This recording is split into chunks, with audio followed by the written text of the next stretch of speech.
আকিকাতে গরু জবাই করে সমাজের বিত্তশালীদেরকে দাওয়াত খাওয়ালে আকিকা পূর্ণাঙ্গ হবে কিনা? আকিকার গোশতটা কোরবানির গোশতের মতো।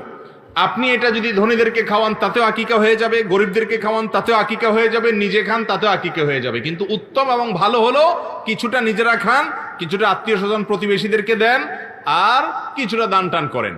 কিন্তু আপনি আপনার সুবিধা অনুযায়ী বেশিরভাগ নিজে খেলেন, কিছু গরিব দুঃখীকে দিলেন বা কিছু আত্মীয় স্বজনকে দিলেন, তাতেও আদায় হয়ে যাবে।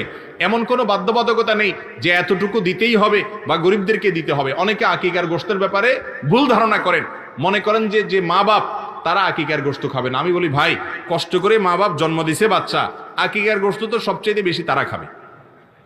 সবচেয়ে বেশি খাবে কে? বাচ্চার মা বাপ। সবচেয়ে বেশি খাওয়ার কথা না, মানে খেতে পারবে তারা। অতএব আকিকার গোশত ধনীদেরকে দিলে হবে না এমন না। তবে হ্যাঁ, যেটা প্রশ্ন করা দরকার ছিল সেটা করেন নাই, সেটা হলো আকিকার গোশত এটা দিয়া অনুষ্ঠান করার নাম করে মানুষকে কার্ড দিয়া দাওয়াত দিয়া এনে এরপরে টেবিল চেয়ার নিয়ে বসে চাঁদা নেওয়া, এটা গর্হিত কাজ, গুনাহের কাজ।